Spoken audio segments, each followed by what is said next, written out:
तुमचा बिझनेस बदलत आहे, तुमचा फायनान्स बदलत आहे. जर तुम्ही परमेश्वराच्या अभिषेकाखाली आहात तर तुमचं जीवन बदलण्याच्या जवळ आलेलं आहे. आणि म्हणा की प्रभू माझं जीवन मी बदलताना बघत आहे. आशीर्वाद परमेश्वर माझ्या जीवनात येत आहे. श्रापाचं रूपांतर होत आहे. श्राप निघून जात आहे यावेळेस येशूच्या नावामध्ये. जे कर्स मला चिकटलेले आहेत परमेश्वरा, प्रभू जे श्राप मला चिकटलेले आहेत परमेश्वरा, त्या येशूच्या नावामध्ये तुटत आहेत परमेश्वरा. येशूच्या नावामध्ये तुटत आहेत परमेश्वरा. अभिषेक मी करून करतो, अभिषेक मी करून करतो, अभिषेक मी करून करतो परमेश्वरा. Hallelujah, hallelujah. शांदाला रबारा शहारला बानिया सियारला शांदाला रबा मकातेशा शांदाला रबारा शहारला बानिया सियारला ओ शांदाला रबारा शहारला बानिया मकातेशा शांदाला रबारा बानिया ओ शांदाला रबारा शहारला. प्रभू मी प्रार्थना करतो यावेळेस, प्रार्थना करतो परमेश्वरा. प्रभू जे शरीर बांधल्या गेलेले आहेत परमेश्वरा, जे शरीर अनेक बंधनांनी बांधल्या गेलेले आहेत परमेश्वराच्या सामर्थ्यामध्ये आम्ही आहोत आणि त्या जिवंत देवाला मी धन्यवाद देतो, त्याची स्तुती करतो, त्याची आराधना करतो. जिवंत देवाचं सामर्थ्य जे असतं ते साधारण सामर्थ्य नाही. म्हणून ज्यावेळेस आम्ही जिवंत देवाच्या हाती सापडतो त्यावेळेस जिवंत देव आमच्या जीवनामध्ये कार्य करतो. म्हणून कार्य करण्यासाठी परमेश्वराचं सामर्थ्य फार महत्वाचं आहे. मी तुम्हाला सांगतो, जो कोणी जिवंत देवाची भक्ती करतो त्याने आत्म्याने आणि खरेपणाने करावे. जो कोणी जिवंत देवाची सेवा करतो त्याने खरेपणाने करावे. जर तुम्ही खेळत असाल देवाबरोबर, काय होत नाही असं केलं तरी जमतं, तसं केलं तरी जमतं, तर स्वतःवरती तुम्ही श्राप उडवून घेता. आज तुम्हाला दिसणार नाही, परंतु येणाऱ्या काळामध्ये तुम्हाला दिसतील आणि तुम्ही स्वतः म्हणता की मी जिवंत देवाबरोबर खेळत होतो आणि त्याच्यामुळे मला हा त्रास झालेला आहे. म्हणून मला सांगायचंय, काही गोष्टी सरळ असतील, सरळ बोला, पण जिवंत देवाचं सामर्थ्य जे आहे त्याच्याशी आम्हाला दुमत करायचं नाही, त्याच्याबरोबर आम्हाला विश्वास ठेवायचा. आज जे वचन या ठिकाणी मी बोलणार आहे ते वचन आपण लूक शुभवर्तमानाचा 8वा अध्याय, लूक शुभवर्तमानाचा 8वा अध्याय आणि 40 ते 42 वचन या ठिकाणी आपण वाचू. त्यानंतर 49 ते 55 वचन आपण वाचू. आणि याईरच्या कन्येबद्दल हे वचन आहे. याईर नावाचा एक व्यक्ती आहे जो फार मोठा श्रीमंत व्यक्ती आहे आणि त्याची जी मुलगी आहे ती 12 वर्षाची, ती आजारी पडलेली आहे आणि आजारी पडून मरणास टेकलेली आहे. आणि अशी परिस्थिती असताना याईर जो आहे तो येशू ख्रिस्ताकडे येत आहे. आणि येशूकडे आल्यानंतर पुन्हा आम्हाला पाहिलं ते कशा प्रकारे त्या ठिकाणी त्याच्या जीवनामध्ये कार्य झालेलं आहे. 40 वचनापासून, नंतर येशू परत आला तेव्हा लोकसमुदायाने त्याचे स्वागत केले, कारण ते सर्व त्याची वाट पाहत होते. तेव्हा पहा, याईर नावाचा कोणी मनुष्य आला, तो सभास्थानाचा अधिकारी होता. त्याने येशूच्या पाया पडून आपल्या घरी येण्याची विनंती केली, कारण त्याला सुमारे 12 वर्षाची एकुलती एक मुलगी होती, ती मरणास टेकली होती. हा जो याईर होता, याईर फार मोठा अधिकारी होता, पण तो नम्र होता. आणि नम्र असल्या कारणाने त्याला कळालं की येशू ख्रिस्त या गावामध्ये आलेला आहे आणि आता मला येशूकडे जायला पाहिजे, येशूशिवाय मला पर्याय नाही. आणि येशूशिवाय पर्याय नाही म्हणून तो काय करतो, येशूकडे जायला निघतो. आणि त्याची मुलगी जी आहे 12 वर्षाची, ती आजाराने पडलेली आहे. आम्हाला आजार झाला तर आम्हाला कसं वाटतं, आता काय खरं, कुठं जाऊ, इथं जाऊ का, तिथं जाऊ का, हे करू का, ते करू का, ते करू का, आम्हाला पुष्कळ बेचैनी होते. याला सुद्धा बेचैनी झाली असत. आणि याने येशूबद्दल ऐकलेलं होतं आणि येशूबद्दल ऐकलेलं असताना याला वाटलं की मला याच्याकडेच जायला पाहिजे आणि हाच येशू माझ्या मुलीला आरोग्य देऊ शकतो. म्हणून हा याईर जो आहे तो निघाला आणि निघाल्यानंतर त्याच्याजवळ येऊन पोहोचला. येऊन पोहोचल्यानंतर येशूचं आणि त्याचं बोलणं चाललेलं आहे. इथं काय म्हटलेलं आहे, त्याला सुमारे 12 वर्षाची एकुलती एक मुलगी होती, ती मरणास टेकली होती आणि तिच्यासाठी तो येशू जवळ आलेला होता. इथं काय म्हटलेलं, येशूच्या पाया पडून आपल्या घरी येण्याची त्याला विनंती केली. आजकालचे लोक देवाच्या सामर्थ्यामध्ये नम्र नाही. आम्हाला अशी नम्रता पाहायला भेटत नाही. ते गेल्यानंतर त्याने काय केलं, सरळ सरळ येशूच्या पाया पडला आणि येशूला त्याने विनंती केली की येशू तुम्ही माझ्या घरी या. आता आपण काय करतो, येशूला गरज असेल तर येशू माझ्या घरी येईल. पाळकाला जर गरज असेल, पाळक माझ्या घरी येईल, मला विनंती करून कृपा करून माझ्या चर्चला तुम्ही या. बऱ्याचशा वेळेस स्पिरिच्युअल घमंड आमच्यामध्ये आलेला असतो, म्हणजे आध्यात्मिक घमंड. असं वाटतं काही लोकांना की मी आहे तर कोणीच नाही, माझ्यामुळे चर्च चालतं, माझ्यामुळेच उपासना होते, माझ्यामुळेच सगळं चालतं आणि त्याच्यामुळे त्यांना काय होतं, एक स्पिरिच्युअल घमंड येऊन जातो आणि त्यांना असं वाटायला लागतं की आम्ही क्षमा मागणार नाही किंवा आम्ही देवाच्या जवळ जाणार नाही किंवा आम्ही देवाच्या जवळ जाऊन त्याच्या सानिध्यामध्ये म्हणणार नाही की देवा आम्ही तुझ्याकडे येतो, देवाची गरज असेल तर देव माझ्या घरी. एवढा मोठा व्यक्ती होता, त्याच्या जीवनामध्ये आम्हाला नम्रता पाहायला भेटते. हिलिंगसाठी, आरोग्य भेटण्यासाठी पहिली जर कोणती अट असेल तर ती अट आहे आमचं जीवन नम्र असायला पाहिजे. हालेलुया. आम्ही कसे असायला पाहिजे जीवनामध्ये? हंबल, नम्र. पण आमच्या ठाई ती नम्रता आम्हाला दिसत नाही आणि त्याचं एक कारण आहे की आरोग्य आम्हाला प्राप्त होत नाही.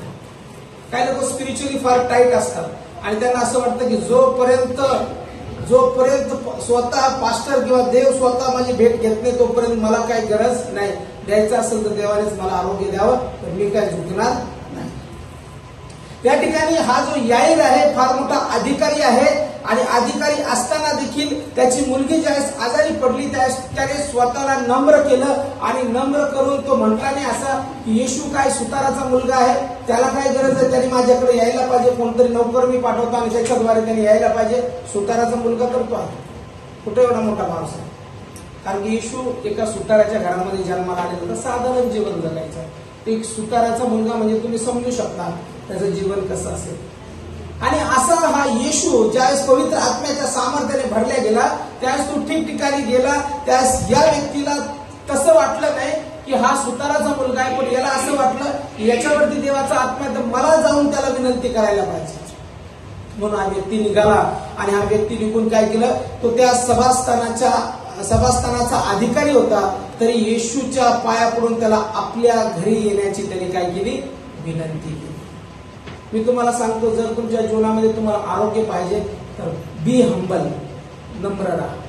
जर तुम्हाला तुमच्या जीवनामध्ये कृपा पाहिजे तर नम्र राहा. ज्यास आम्ही परमेश्वराच्या सानिध्यामध्ये नम्र असतो त्यास नम्र जनांच्या ठाई तो वस्ती करतो. स्पिरिच्युअल घमंड ज्या दिवशी मला येईल की मी काहीतरी विशेष आहे त्या दिवशी समजायचं माझा नाश झाला. मी एखाद्या वेळेस इथून प्रीचिंग केली आणि खूप चांगली केली आणि मी लगेच फुकलो, मी फार चांगलं बोलतो, मी फार चांगलं चालतो, त्या दिवशी समजायचं माझं सगळं संपलेलं आहे. कारण की ही जी सेवा कार्य आहे हे सेवा कार्य कोणत्या माणसाचं नाही, हे देवाचं आहे. हालेलुया. तुम्ही जे इथे येतात ते माझ्यासाठी येत नाही, तुम्ही जिवंत देवासाठी येतात. आणि ज्यावेळेस तुमच्या जीवनामध्ये काही अडचण असते, काही तकलीफ असते, त्या तकलीफ मध्ये तुम्ही नम्रतेने ज्यावेळेस येतात त्यावेळेस तो जिवंत देव तुमची प्रार्थना आहे. ज्या व्यक्तीच्या जीवनामध्ये आम्हाला नम्रता पाहायला भेटते, जी नम्रता आज आम्हाला लोकांमध्ये पाहायला भेटत. लोक नम्र राहिले, लोकांना झुकायला आवडत, लोकांना असं दुसऱ्यांना झुकवायला फार आवडतं. मला तरी वाटतं हे जे आहे शारीरिक घमंड म्हणतात त्याला, या घमंडामध्ये जर आम्ही राहिलो तर आमचा नाश निश्चित होतो. इथंही हा जो व्यक्ती आहे हा सभास्थानाचा मोठा अधिकारी आहे, पण तो त्याच्याकडे येतो, त्याच्या पाया पडतो आणि त्याला म्हणतो माझ्या घरी ये. परंतु घरी येण्याच्या पूर्वीच वाईट बातमी त्याच्याजवळ आलेली आहे आणि ती वाईट बातमी अशी आहे की ज्या मुलीसाठी तो तिथे येत आहे ती मुलगी आता मरण पावलेली आहे. कारण की ज्यावेळेस येशू बरोबर तो बोलत आहे त्यावेळेस आम्ही पुढे जर वचन वाचलं 49 वचनामध्ये तो बोलत आहे, इतक्यात सभास्थानाच्या अधिकाऱ्याच्या येथून कोणी येऊन त्याला सांगितले तुमची मुलगी मरण पावली आहे, आता गुरुजीला श्रम देऊ नका.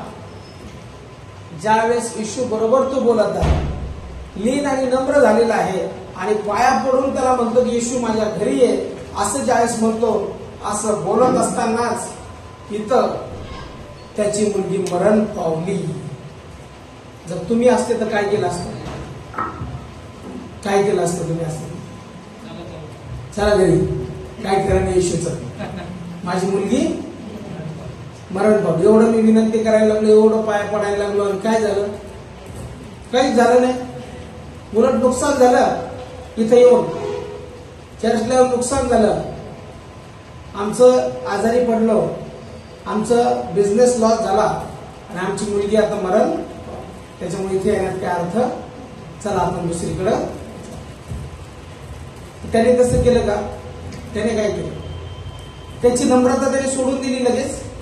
आपण काय करतो लगेच क्षणामध्ये चेंज होतो. खूप लवकर मनुष्य पृथ्वीवरील असा प्राणी आहे की जो फार स्वार्थी जीवन जगतो. बरं, त्याचं कारण मी तुम्हाला सांगतो. त्याचं कारण हे आहे की आदामापासून त्या पापाचं बीज त्याच्यात आहे. म्हणून जोपर्यंत आमचा मृत्यू होऊन पुनरुत्थान प्राप्त होईल आणि त्याच्यानंतर गौरवी शरीर ज्यावेळेस प्राप्त होईल त्यावेळेस त्या शरीरात पाप राहणार. म्हणून तुम्ही बघा, माणूस मिनिटाला खोटं बोलतो. त्याच्या तोंडातून शब्द येतात. किती स्पिरिच्युअल व्यक्ती असू द्या, किती आध्यात्मिक, तो खोटं बोलतो. बऱ्याचशा वेळेस काय होतं, जे त्याला सांगायचं ते तो सांगत नाही. तो काय सांगतो, फिरवून सांगतो.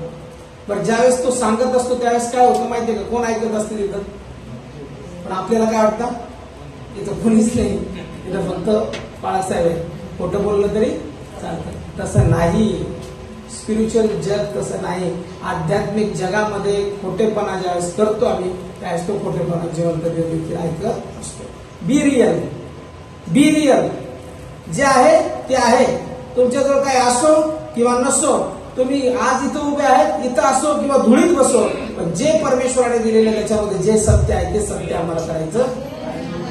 Hallelujah, hallelujah. त्या ठिकाणी तो बोलत आहे त्यावेळेस तो बदलला नाही. त्याचा जो स्वभाव आहे तो स्वभाव गुण सारखाच आहे. त्याने त्या ठिकाणी येशूला म्हटल्याने, आता चला येशूला सोडून द्या, मी समाजस्थानाचा मोठा अधिकारी आहे, आता तर माझी मुलगी हातातून गेली, चमत्कार काय झाला नाही, आणि चमत्कार जर झाला नाही त्याला नमस्कार करण्याचे अर्थ बरोबर ना.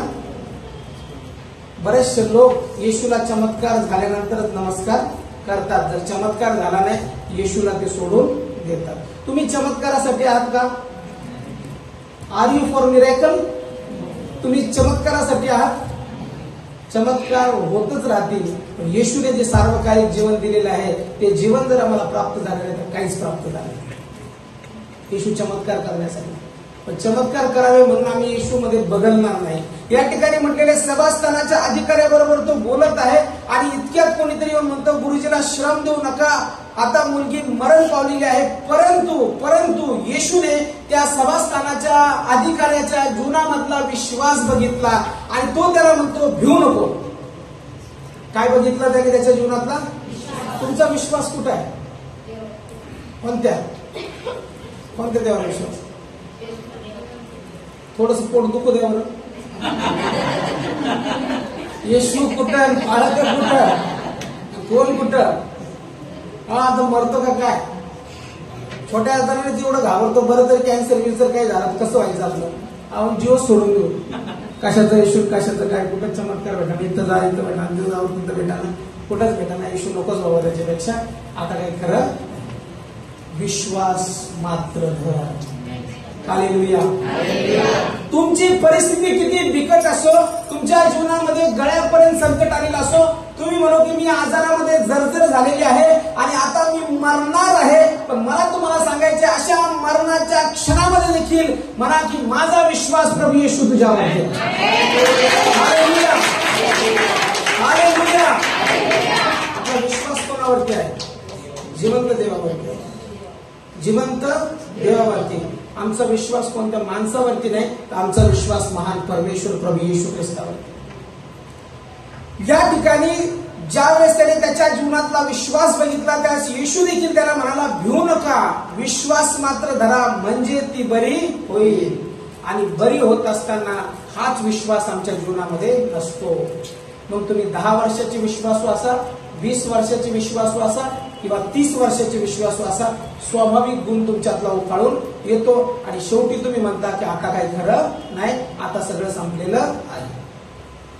आमचा विश्वास जो आहे तो देवावरचा विश्वास आम्ही कमी करतो आणि आम्ही म्हणतो की आता काही संपलेलं आहे. पण येशू म्हणतो विश्वास मात्र धरा. मला या ठिकाणी हे सांगायचं आहे की विश्वास मात्र धरा. आणि ज्यावेळेस तुम्ही विश्वास धरता त्यावेळेस सैतान जे आम्हाला खोटं सांगतो त्या सैतानाचं ऐकू नका. कारण की बऱ्याच वेळेस ज्यावेळेस आम्ही आजारी पडतो त्यावेळेस आम्ही देवाचं ऐकण्यापेक्षा सैतानाचं जास्त ऐकायला लागतो. कोणाचं ऐकायला लागतो जास्त?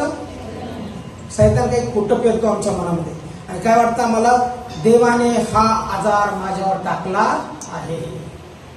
पहिलं सगळ्यात मोठं सैतानाचं खोटं काय? काही लोक कसं बोलतात, मी काहीतरी चूक केली आणि त्या चुकीमुळं देवाने हा आजार माझ्यावर टाकला. देव तुम्हाला आजारी पाडत नाही. देवाची इच्छा नाही तुम्ही आजारात असावं. देवाने कधीच कोणावर आजार टाकला नाही आणि टाकणार नाही. पण दुष्ट तुमच्या जीवनात आजार पेरतो. तुम्ही काय कोणाला नाव देता? मी आजारी पडलो, देवाचीच इच्छा आहे वाटतं मी आजारी असावं. देवाची इच्छा नाही तुम्ही आजारी असावं. कोणी सांगितलं तुम्हाला? हे सगळ्यात मोठं सैतानाचं खोटं आहे. देव तुमच्यावर आजार टाकत नाही. देवाची इच्छा नाही तुम्ही आजारी पडावं. देवाची इच्छा आहे की तुम्ही निरोगी असावं. आणि देवाने तसंच मनुष्याला बनवलं होतं की त्याने त्याच्या जीवनामध्ये आजारापासून मुक्त राहावं, निरोगी राहावं. पण बऱ्याच वेळा सैतान आमच्या जीवनात आजार आणतो आणि आम्ही देवाला म्हणतो की देवाने हा माझा आजार टाकलेला आहे. म्हणून परमेश्वराचं वचन आम्हाला योहान 10:10 मध्ये सांगतं की चोर येतो केवळ चोरी, घात, नाश करण्यासाठी. आणि हा जो दुष्ट आहे, हा सैतान जो आहे, हा चोरी, घात, नाश करण्यासाठी येतो. आणि मग आम्ही काय करतो? या चोराचं ऐकतो आणि आम्ही काय म्हणतो? अरे देवाने मला आजारी पाडलं आणि आता मी आजारातून उठणार नाही. मी काहीतरी चूक केली. तुम्ही चूक जरी केली तरी देव क्षमाशील आहे. कारण की परमेश्वराचं वचन स्पष्ट सांगतं, देवाने जगावर प्रीती केली अशासाठी की जो कोणी त्याच्यावर विश्वास ठेवतो त्याचा नाश होऊ नये तर त्याला सार्वकालिक जीवन प्राप्त व्हावे. देवाने प्रीतीच केली नसती. तुम्हाला जर आजारी पाडायचं असतं तर येशू आलाच नसता. तुम्हाला जर आजारच टाकायचं असतं तर येशूने मध्यस्थावर प्राण दिलाच नसता. आणि जर तुम्हाला आजारी पाडायचंच असतं तर येशूचं वचन असं कधीच म्हणलं नसतं की त्याला बसलेल्या फटक्यांनी तुम्हाला आरोग्य प्राप्त झालेलं आहे.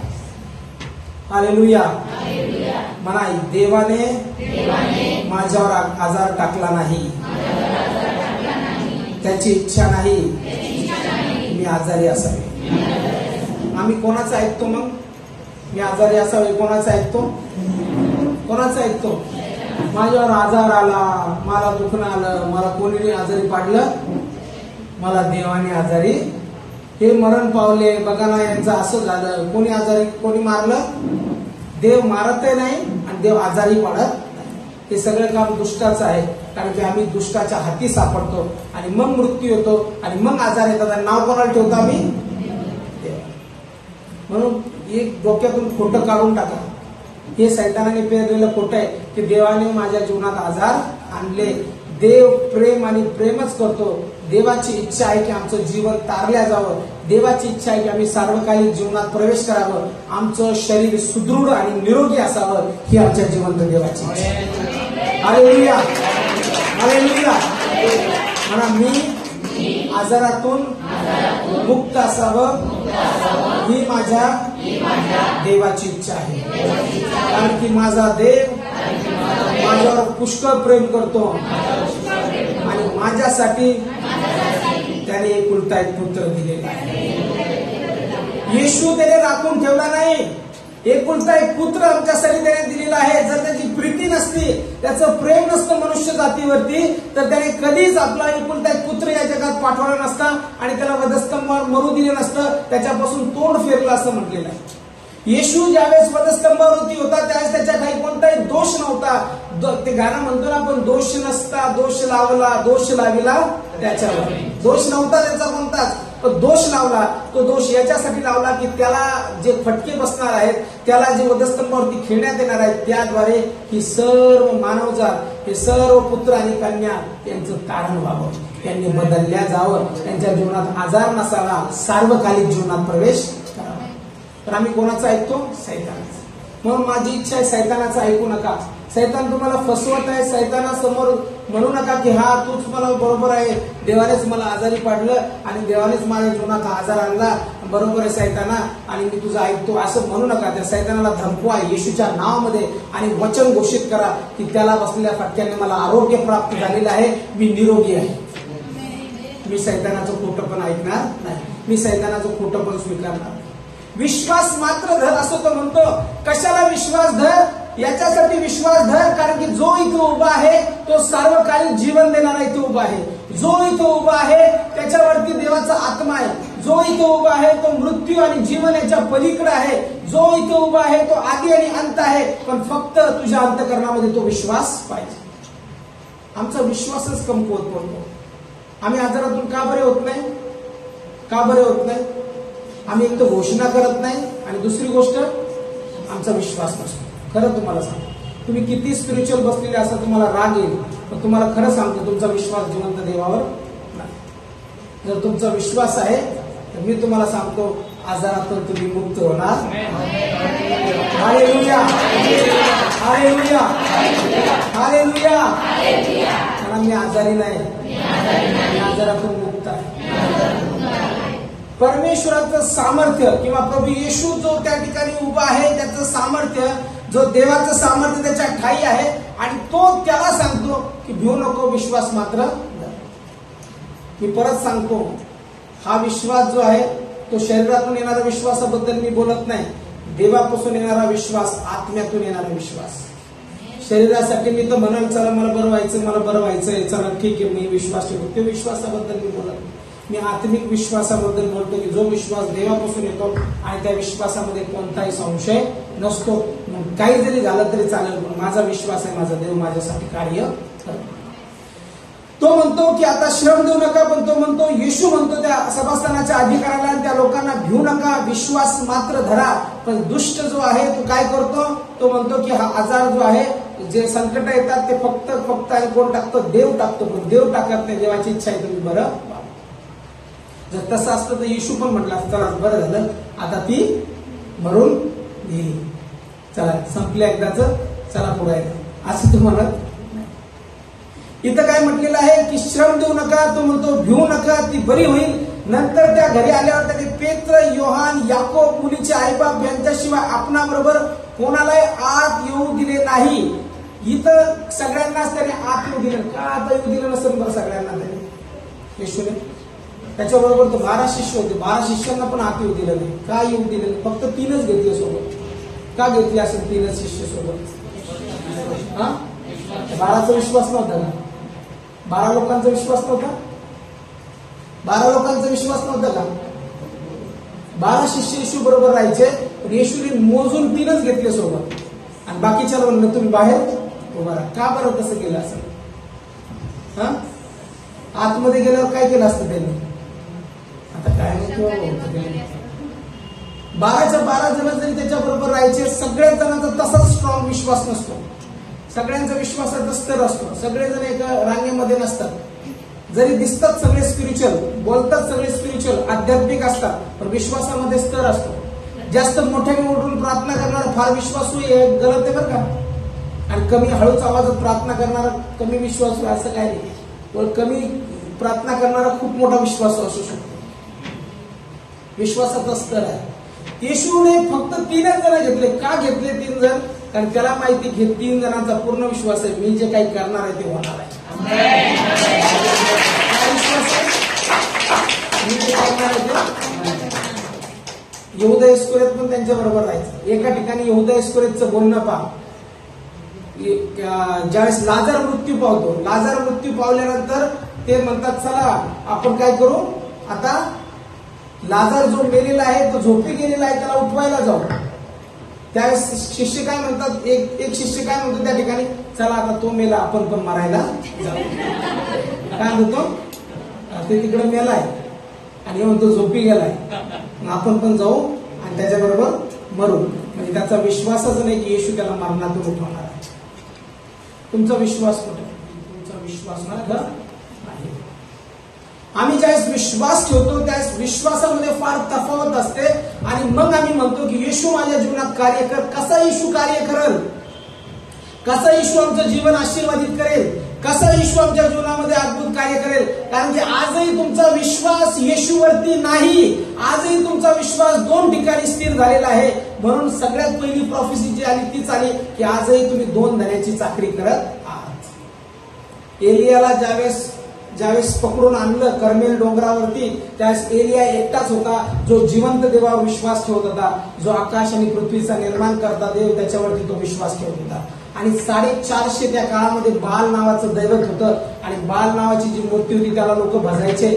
आणि मग त्या दैवताचे 450 संदेष्टे होते आणि बालाचे 450 संदेष्टे आणि हा जिवंत देवाचा एकच संदेष्टा. आणि सगळे लोक बालाकडून, फक्त हेच एकटाच देवाकडून. राजा सुद्धा बालाकडून. राजा सुद्धा काय म्हणतो, की बालाची उपासना करणारा त्याने सगळ्या इस्रायल लोकांना बळकवलं होतं, जिवंत देव सोडून दिला होता आणि त्यांनी बालाची मूर्तीची स्थापना केली होती, आशेरा मूर्तीची स्थापना केली होती आणि ते सगळे त्यांची भक्ती आराधना करायचे, त्याच्यासमोर बळी अर्पायचे आणि याला समोर आणलं कर्मेल डोंगरावरती आणि कर्मेल डोंगरावरती आणल्यानंतर तो तिथं एवढ्या लोकांमध्ये डेअरिंगनं म्हणतो, जर जिवंत परमेश्वर आकाश आणि पृथ्वीचा निर्माण करता देव असेल तर त्याच्या भजनी लागा आणि जर ते बाल दैवत ती मूर्ती जर देव असेल तर त्याच्या भजनी लागा. पण दोन मतामध्ये लटपटू नाही. कितीतरी जण इथं दोन मतामध्ये लटपटत, हे करू का ते करू, ते करू का हे करू, हे करू का ते करू. मी सांगतो, जर जिवंत देव जर तुमच्याशी बोलला असेल एकच करा, जिवंत देवाच्या भजनी लागा. आणि जर तुम्हाला वाटत असेल की जिवंत देव नाही आणि मला हेच केलं पाहिजे तर जा आणि तिथंच डोकं टेकत बसा, पुन्हा जिवंत देवाकडे येऊ नका, स्वतःच्या जीवनाचा नाश करून घेणार. तो म्हणतो की जर परमेश्वर जिवंत देव हा जर देव असेल तर त्याच्या भजनी लागा आणि जर बाल हा देव असला तर बालाच्या भजनी लागा, पण दोन मतामध्ये लटपटू नका. इस्रायल लोक त्यावेळेस पूर्णपणे जिवंत देवाला सोडून दिलेलं होतं आणि हा तिथं तसं म्हणतो. आणि असं बोलल्यानंतर तो म्हणतो की आता एक गोरा आणा, त्याचे तुकडे करून इंधनावरती रचा आणि जो परमेश्वर अग्नीद्वारे उत्तर देईल तोच खरा परमेश्वर. तो म्हणतो बालाचे संदेष्टे 450 आहेत, मी एकटा उरलेला आहे, काय हरकत नाही, मी एकटा जिवंत देवावर विश्वास ठेवतो, म्हणून जमाव जो म्हणतो ते करू नका. बऱ्याच वेळेस आपण काय स्वीकारतो, 10 लोक असं म्हणतात म्हणून मला हे केलं पाहिजे, नाही, माझा देव मला म्हणतो म्हणून मी असं केलं पाहिजे. तुम्ही एकटे पडले तरी चालेल, पण तुम्ही कोणाच्या बाजूने पाहिजे. आपण काय करतो, कोणाच्या बाजूने जातो, जमावाच्या. जमाव जे म्हणतो ते आम्ही ऐकतो, पण आम्ही देव जे म्हणतो ते ऐकत नाही. पण याने तसं नाही केलं, याने केलं जे देव सांगतो ते. तो म्हणतो जर जिवंत देव आहे तर त्याच्या भजनी लागा. बाळाचे लोक म्हणतात नाही, आम्ही आमचा बाळ देव आहे, चला ठीक आहे. इंधन घेतलं, गोरा कापला, त्या इंधनावर रचला आणि म्हटलं तुम्हाला पहिला चान्स, तुम्ही बालाचे देवात आहे, मारा तुमच्या देवाला हाका आणि अग्नी बोलवा. सकाळपासून संध्याकाळपर्यंत ते मारत होते हाका, बाल आमचे आहे, बाल आमचे. ते देव नव्हताच, कारण की ती मूर्ती होती, ती बनवलेली होती, त्याच्यामुळे ते देव नव्हताच. वारीच झाली नाही, कोणतीच वारी झाली नाही. मग त्यांनी काय केलं, त्यांच्या रिवाजाप्रमाणे सुऱ्या घेतल्या आणि त्यांनी अंग कापायला सुरुवात केलं, रक्त कापायला दाखवायला सुरुवात केली त्या मूर्तीवर टाकायला. तरी देखील बालाची वाणी झाली नाही, कारण की बाल हे दैवत नव्हतंच, ती मूर्ती होती. आणि मग शेवटी याने काय केलं, एलिया समोर आला आणि लोकांना त्याने सांगितलं की 12 धोंडे जे आहेत ते गोळा करा, जे वंशाप्रमाणे 12 धोंडे त्याने गोळा केले आणि त्या ठिकाणी वेदी तयार केली परमेश्वराच्या नावाची आणि त्या ठिकाणी लाकडं रोवले आणि त्याच्यावरती गोरा कापून ठेवला. आणि मग नंतर तो म्हणतो याच्यावर 4 घागरी पाणी आणून होता. आणि आपल्याला माहिती, इंधनावरती पाणी जर ओतलं तर ते जळत नाही, ते ओतलं. परत म्हणतो परत दुसऱ्यांदा तसे करा, दुसऱ्यांदा तसं ओतलं, पूर्ण पाणी वाहिलं. तिसऱ्यांदा तसे करा, तिसऱ्यांदा तसं केलं, पूर्ण पाणी वाहिलं, इतकं की खळगी सुद्धा भरली नाही बाजूने. आणि मग तो पुढे आला आणि मग तो प्रार्थना करतो की परमेश्वरा, मीच एकटा तुझा सेवक या लोकांमध्ये उरलेलो आहे आणि मी तुला प्रार्थना करतो, तू माझा जिवंत परमेश्वर आहे. या लोकांची मने तू पराडमुख केलेली आहे, यांचं नेत्र तू उघड. आणि त्या क्षणी जसं तो प्रार्थना करतो, स्वर्गातून अग्नी उतरो, त्याच्या शब्दाने स्वर्गातून अग्नी उतरला, सर्व जाऊन भस्म केलं. आणि मग लोक पालखी पडून म्हणले, इस्रायलाचा परमेश्वर हाच खरा देव, जिवंत देव हाच खरा देव. कुठं जीवन क्षणभंगूर आहे, पण आम्ही सत्य देवाला ओळखलं पाहिजे. आणि सत्य परमेश्वर जोपर्यंत ओळखत नाही तोपर्यंत आम्ही त्या बंधनातून मुक्त होणार नाही. आजार तसेच राहतील, संकट तसेच राहतील. आम्ही देवाला फसू शकत नाही. तुम्ही मला फसू शकता का, मी माणूस आहे, पण तुम्ही देवाला फसू शकता का. तो नाही, आता मी बॉक्स मध्ये जातोय का, बॉक्स लावून घेतो मग तिथं पाप करतो, मोबाईल पाहतो. देव त्या बॉक्स मध्ये येणार नाही का. रूम मध्ये जातो, रूम बंद करतो, आता मला कोणीच पाहत नाही, आता मला माझं पाप केलं पाहिजे. देव तिथं नाही का, देव तर आत्मा आहे, तुम्हाला देव तिथं पाहत आहे. म्हणून मला तरी वाटतं माणसाला भिवू नका. जर भ्यायचंच असेल आणि घाबरायचंच असेल तर जिवंत देवाला. माझी भीती बाळगू नका. आज मी इथं आहे, उद्या कुठे आहे. मला देवाने सांगितलं जा दिल्लीला, मग तुम्ही म्हणता नाही नाही इथंच राहा, नाही नाही इथंच राहा. चाललो मी. तुमचं नातं कोणाबरोबर आहे, तुमचं नातं कोणाबरोबर घट्ट पाहिजे, देवाबरोबर. लोक येतील आणि लोक जातील, पण जिवंत देवाचं सामर्थ्य ज्याने धरलेलं आहे तो कधीच बदलणार नाही. लोकांना पाहून विश्वास ठेवू नका, माझ्यावर विश्वास ठेवू नका. हजारदा मी सांगतो तुम्हाला, कारण मी माणूस आहे, जिवंत देव आहे. आमचा विश्वास लोक येतील लोक जातील, पण आमचा विश्वास आमच्या जिवंत देवावर असायला पाहिजे. इथं याईरची कन्या मरण पावली आणि ती मरण पावल्यानंतर तो घाबरला आणि त्यावेळेस येशू ख्रिस्त तिथं होता, म्हणतो भिवू नका. आणि ज्यावेळेस तो तिथं चालला त्यावेळेस त्याने फक्त 3 लोक सोबत घेतले, कारण की त्याला माहित होतं हे 3 कट्टर विश्वासणारे आहेत, हे डगमगणारे. पेत्र, योहान, याकोब यांच्याशिवाय त्याने कोणालाच आत येऊ दिले नाही, कारण त्याला माहित होतं ज्यावेळेस मी प्रार्थना करेल, ज्यावेळेस मी शब्द बोलेल, त्यावेळेस 3 लोकच असे आहेत की हे 3 लोक त्या 12 लोकांपेक्षा जास्त विश्वास ठेवतात. त्यांना माहिती येशू जे बोलून ते होणार आहे, कारण विश्वासाशिवाय काही होत नाही. विश्वास मात्र धरा. म्हणून मला तुम्हाला सांगायचे, तुमच्या जीवनात आजार आहे, आज विश्वास धरा, आजार निघून गेले. पण खरा विश्वास ठेवा, असं टाइमपास विश्वास नका ठेवू. आज तुमच्या जीवनात समस्या आहे, आज येशूला मागा आणि म्हणा की येशू माझा आजार निघून गेलेला आहे, येशू माझ्या जीवनात समस्या आहे ती निघून गेलेली आहे, महान कार्य झालेले. मी सांगतो तेव्हा सुटका तुमच्या जीवनात येईल.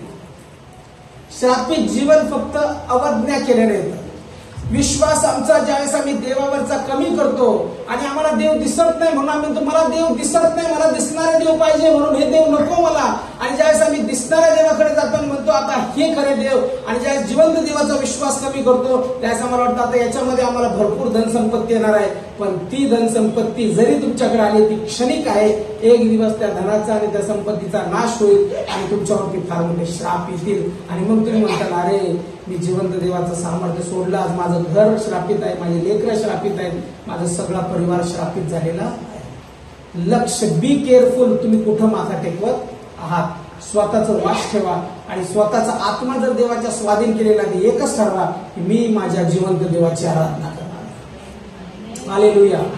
ख्रिस्ती लोक मी बाबा लोकांकडे जाताना बघितलेले, ख्रिस्ती लोक मी जादूटोणा करताना बघितलेले, ख्रिस्ती लोक पाणी घेऊन येताना बघितले, ख्रिस्ती लोकांजवळ तावीज मी बघितलेला आहे, ख्रिस्ती लोक असे लोक बघितले की ज्यांनी त्यांच्या मुलींवरतीच बंधनं टाकलेले आहेत. ज्यावेळेस प्रार्थना करायला लागलो त्यावेळेस सांगितलं की माझी आई या ठिकाणी गेली आणि तिने अशा प्रकारचं हे केलेलं आहे, बंधन टाकलेलं आहे, म्हणून मी आज बंधनामध्ये आहे, मला बांधून टाकलेलं आहे. ज्यावेळेस त्या मुलीच्या तोंडातून ते आलं त्यावेळेस मला कळलं अरे बाप, हे तर 30 वर्षाचे ख्रिस्ती, किती 30 ते 40 वर्ष लहानपणापासून ख्रिस्ती याच्यात वाढले, पण जातात कोणाकडं?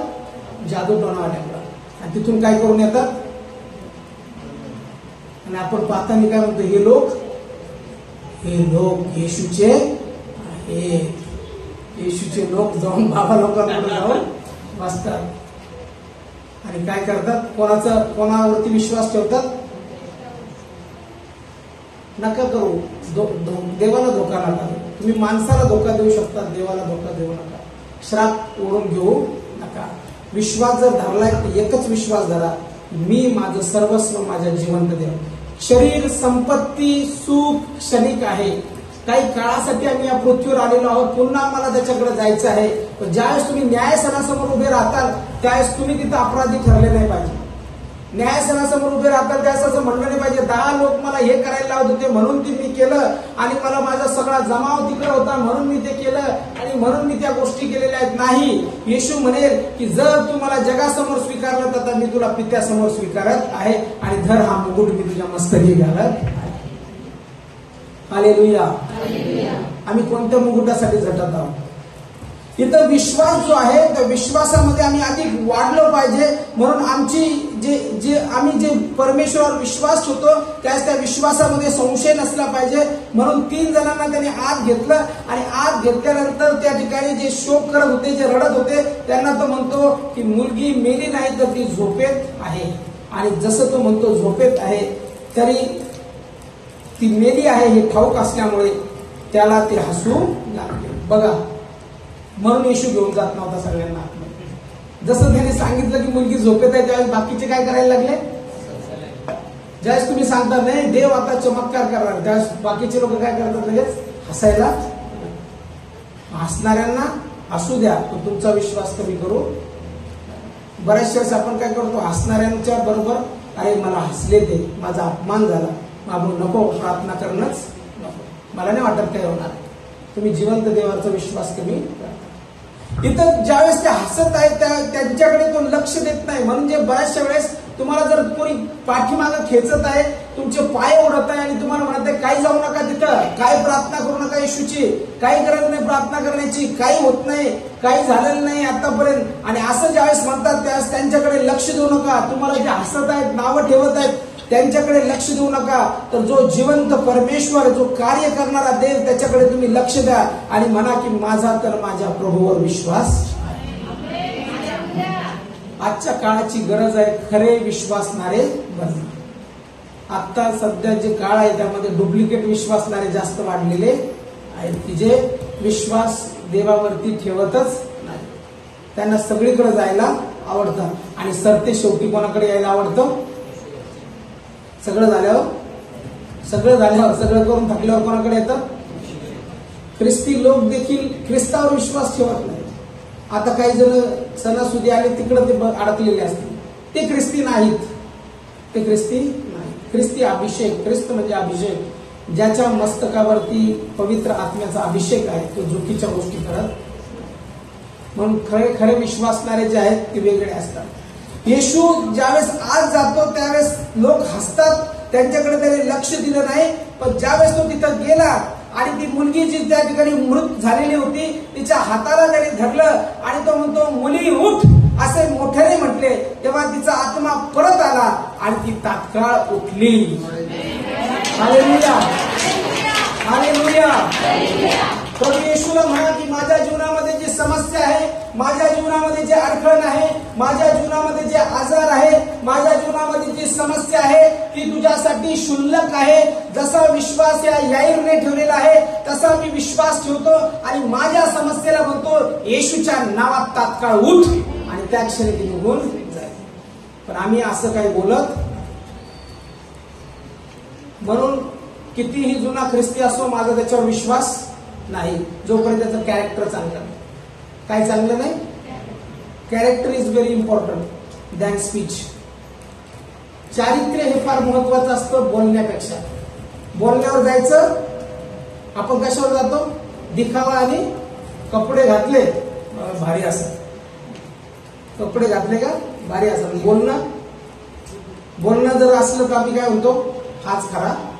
बोलण्यावर जायचं नाही.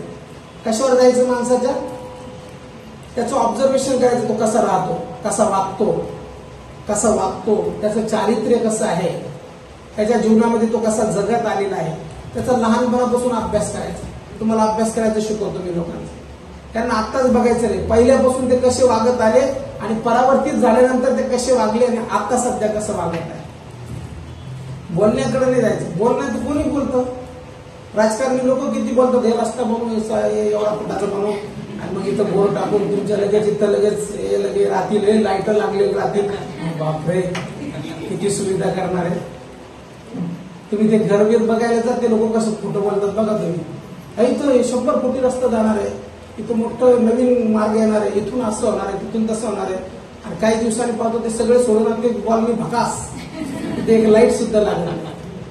हे बोलण्यावर जायचं नाही. बोलणं कोणी खोटं बोलतं ना, त्यांना त्यांचं काम करून घ्यायचंय म्हणून ते गोड गोड बोलणारच. मग आपण बऱ्याचशा वेळेस कशावर जातो? बोलण्यावर जातो. चारित्र्य आम्ही पाहत, माणसाचं कॅरेक्टर फार महत्वाचं. हे बोलणं फार नुकसान करतं बरं का. बड करायचं नाही. हे तोंड जरा बंद ठेवायचं. बडबडीने सगळ्यात जास्त बडबड मला वाटतं इकडे जास्त असते. इकडं बोल, तिकडं बोल, इकडं काय कर, याचं काय चाललं, त्याचं काय चाललं, याने काय बोलला, त्याने काय बोललं, इकडं कमी असते. इकडं बडबड. नवरा पण म्हणणार बस ना, किती बोलती. बायांना लय सवय असते ना, इकडचं तिकडचं इकडं, हे बोल, ते बोल, इकडं झालं, असं झालं, तसं झालं. शेजारी कोणी पाहुणा जरी आला तर 4 शेजारी तिथं जाऊन बाहेर कोण आलं, काय आलं, कसं काय करायचं. खूप म्हणजे इतकं इतकी बडबड असते की त्या बडबडीने काय होतं, सगळं चारित्र्य जे आहे ते खराब होऊन जातं. सगळं चारित्र्य खराब होतं. म्हणून एक गोष्ट मी शिकलो, जर बडबड काय करायची, जिथं बोलायचं ना एकदाच बोलायचं, मग रोख आणि ठोक बोलायचं आणि मग नंतर कुलूप लावून घ्यायचं. आपण काय करतो, बस जर बचर बचर बचर बचर इथं बोल तिथं बोल तिथं बोल तिथं बोल. आणि बोलल्यामुळे काय तोंडामुळे काय होतं माहिती, सगळं शरीर विटाळल्या जातं. तोंड जरा शांत ठेवायचं आणि जरा देवाचं ऐकायचं. काय करायचं, जरा बंद. पुष्कळ स्वप्न पडल्यानंतर पण काय माणूस होतो, किंवा स्वप्न जे पुष्कळ पडतात, कोणाला पडतात जास्त स्वप्न? अतिशय वाचाळ माणसाला पडतात. वाचाळ म्हणजे नुसतं दिवसभर बडबड बडबड बडबड बडबड, रात्री झोपल्यावर त्याला ते स्वप्न पडतात. मला वाटतं स्त्रियांना जास्त पडत असते. बडबड करायचे, शांत राहायचं. देव काय म्हणतो ते ऐकायचं बऱ्याच वेळेस आणि एकदाच उत्तर द्यायचं, जास्त बोलायचं. इतर पवित्र शास्त्र आम्हाला सांगतं की ज्यावेळेस येशू ख्रिस्त तिथं गेला आणि तो ज्यावेळेस बोलला त्यावेळेस लगेच चमत्कार झाला. आणि चमत्कार झाल्यानंतर येशू त्या ठिकाणी काय म्हणतो, ही घडलेली गोष्ट कोणाला सांगू. काय म्हणतो येशू, ही घडलेली गोष्ट कोणाला सांगू. सगळ्यात जास्त कोणी सांगितली असं? असं म्हणतात की बाईच्या पोटात काही पोटात राहतच नाही, जर काही आलं की लगेच बोलायला लागतं. सगळ्यात जास्त ही गोष्ट कोणी पसरवली असेल, बाईनेच पसरवली. माणसं नाही बोलत जास्त. माणसं एकदाच बोलतात, एकदाच बोलल्यानंतर शांत होतात, जास्त बोलत नाही. बाया जास्त बोलत बसतात. येशू म्हणतो सांगू नका, पण तरी पण काय होतं, सगळीकडे पसरतात. काही गोष्टी अशा असतात ज्या सांगायच्या असतात आणि काही गोष्टी अशा असतात ज्या सांगायच्या नसतात. येशूने पुष्कळ चमत्कार केले. पुष्कळ चमत्कारामधले असे काही चमत्कार आहेत, येशू म्हणतात गप राहा. ज्यावेळेस चमत्कार येशू गप राहायला सांगत आहे तर आम्ही गप राहिलं पाहिजे. पण येशू जो आरोग्य देतो त्यामध्ये आमचा विश्वास असायला पाहिजे. म्हणून येशूवरचं आरोग्य जे आहे ते महान आहे. आणि सत्यतेने जो त्याला भक्ती करतो आणि जो त्याला ओळखतो, जर तुमची ओळखच झाली नसेल तर चमत्कार होणार नाही. ओळखच झाली नसेल तर चमत्कार होणार नाही. ओळख झाली असेल तर तुम्ही त्याच्याशिवाय कोणाकडे चमत्कारासाठी जाणार नाही. काय म्हटलं मी? ओळख झाली असेल तर तुम्ही त्याच्याशिवाय कोणाकडे चमत्कारासाठी जाणार नाही.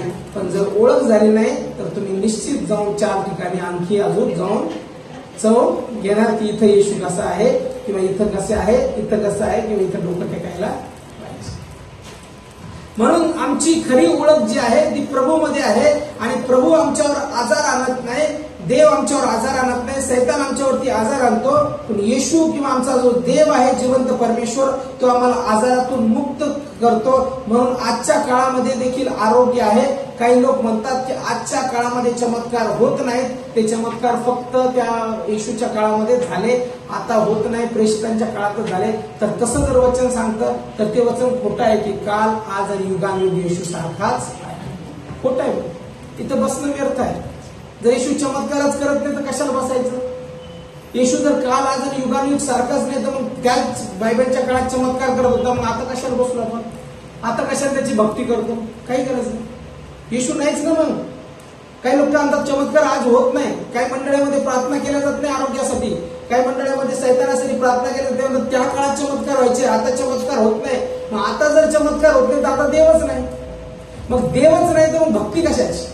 म्हणून जे खोटं आहे सैतानाचं, हे दुसरं खोटं आहे की आज चमत्कार होत नाही. मी विश्वास ठेवतो माझ्या जिवंत देवावर की आजही चमत्कार होतात. मी बघितलेले माझ्या जीवनामध्ये, मी स्वतः माझ्या जीवनात चमत्कार अनुभवलेले आहे. येशूने ते चमत्कार केलेले आहेत. म्हणून माझा देवावरती विश्वास आहे. चमत्कारावर विश्वास मी का ठेवतो? कारण की माझा जिवंत देवावर विश्वास आहे.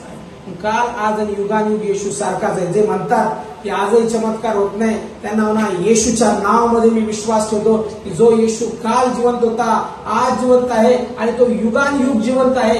तोच येशू आज माझ्या जीवनामध्ये चमत्कार करण्यास सक्षम. Hallelujah, hallelujah. म्हणून असं कधीच म्हणू नका की आज चमत्कार होत. आजही चमत्कार होतात. आजही लोकांना येशू बरं करतो. काही लोक काय म्हणतात की मी बरे होण्याच्या लायक नाही, ते बरे होतात, ते बरे होऊ शकतात, मला देव बरं करणार.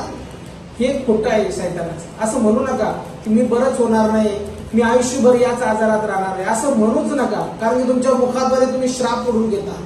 तर तुम्ही देवावरती विश्वास ठेवता तर असं म्हणा की येशू मला आरोग्य देणार आहे. त्याला बसलेल्या फटक्यांनी मला आरोग्य प्राप्त झालं, हे वचन खोटं आहे का? येशूला पहिले पेत्र 2:24 मध्ये म्हणलेले त्याला बसलेल्या माराने मला आरोग्य प्राप्त होतं. यशाचं पुस्तक याचा 53 अध्याय आणि त्याच्यामध्ये सांगितलेलं आहे की त्याला बसलेल्या फटक्यांनी मला आरोग्य प्राप्त झालेलं आहे. हे वचन खोटं आहे का? तर येशूला बसलेल्या फटक्यांनी मला आरोग्य प्राप्त होतं, तर आज आरोग्य माझं. त्याच्या कुशीत भाला घोसटण्यात आला जेणेकरून माझ्या पोटाला आरोग्य भेटावं. त्याच्या हातामध्ये खिळे ठोकण्यात आले, त्याच्या पायामध्ये खिळे ठोकण्यात आले जेणेकरून त्याच्या रक्ताद्वारे मला पूर्ण आरोग्य भेटावं. म्हणजे माझी शिक्षा, मी पापी असताना स्वतः तो वधस्तंभावर मरण पावला याच्यासाठी की जे रक्त त्याचं सांडले गेलं त्याद्वारे त्याच्या फटके, असं म्हणलेले 39 फटके त्याला मारण्यात आले. त्या फटक्याद्वारे माझं सर्व आरोग्य जे आहे, जे आजार आहेत ते आजार त्याने स्वतःवरती घेतले आणि मला आरोग्य दिलेलं आहे. म्हणून आज आरोग्य माझं आहे. हालेलुया. म्हणून टवटवीत राहा, प्रफुल्लित राहा, कोमेजून जाऊ नका. म्हणून मी आजारी, अजून जास्त आजारी पडतात. काही लोक काय करतात, थोडा आजार असतात त्याला केवढा करतात, एवढा करतात. थोडासा आजार असतो त्याला केवढं करतात, मी आजारी आहे ना, मी आजारी आहे, आता काय करणार, आले का बदल असं वाटतं आत्ताच.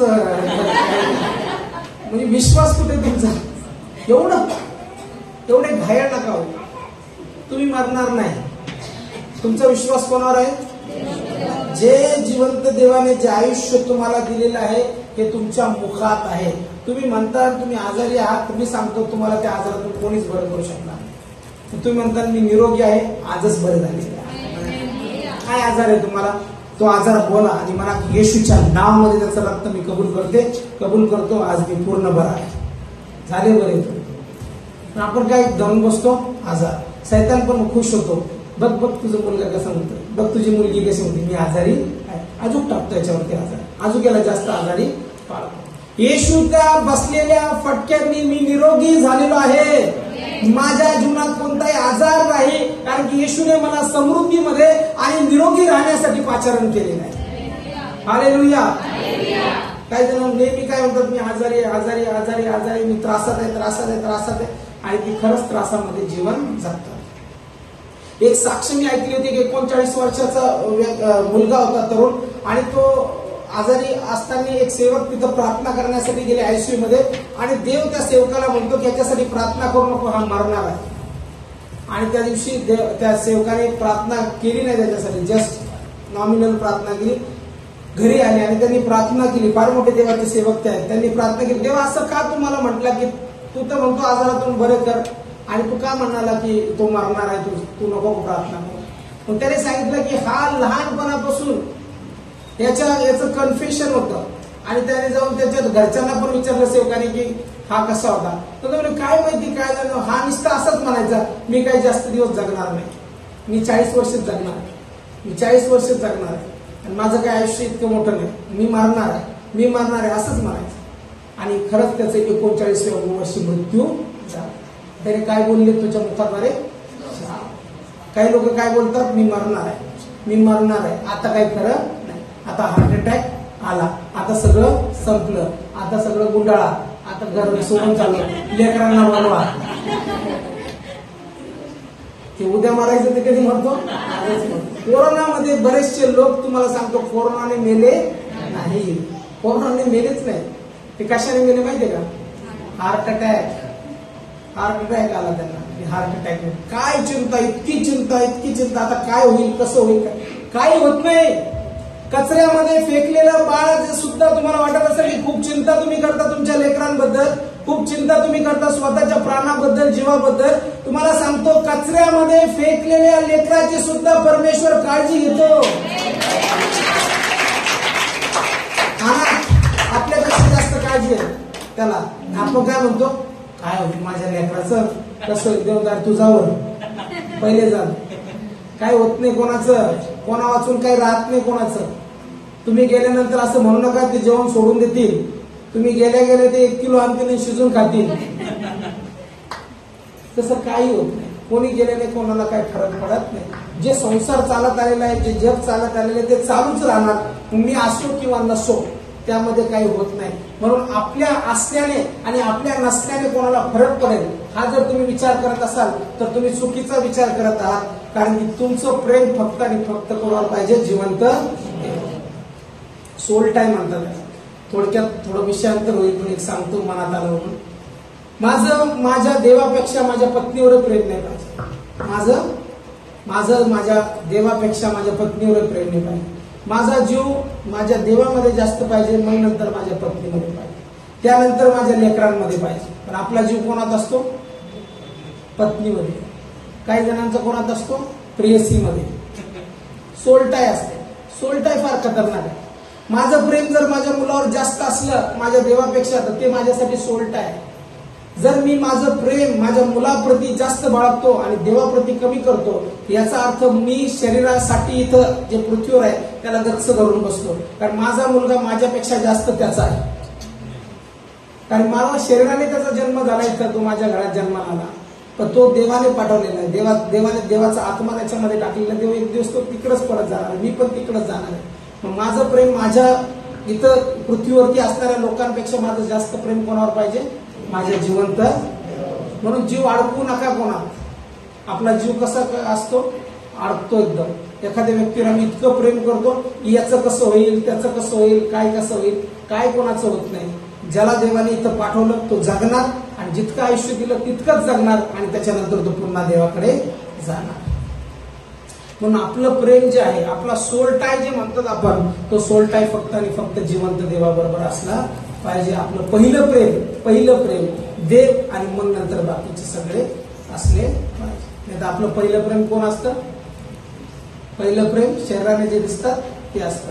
आणि खूप प्रेम करतो आणि मग एक दिवस प्रेमामध्ये आपल्याला काय भेटतो? प्रेमामध्ये हो तो काय राव माझी बायको अशी निघेल, मला वाटलंच नाही, असं बोलली मला की असं वाटलंच नाही मला असं बोलल म्हणून, काय माझा पती मला वाटलंच नाही तो असा निघेल म्हणून. आपलं पहिलं प्रेम काय करतं? आपल्याला धोका देतं. म्हणून पहिलं प्रेम जे आहे आपलं येशू आहे की जो आपल्याला कधीच धोका देत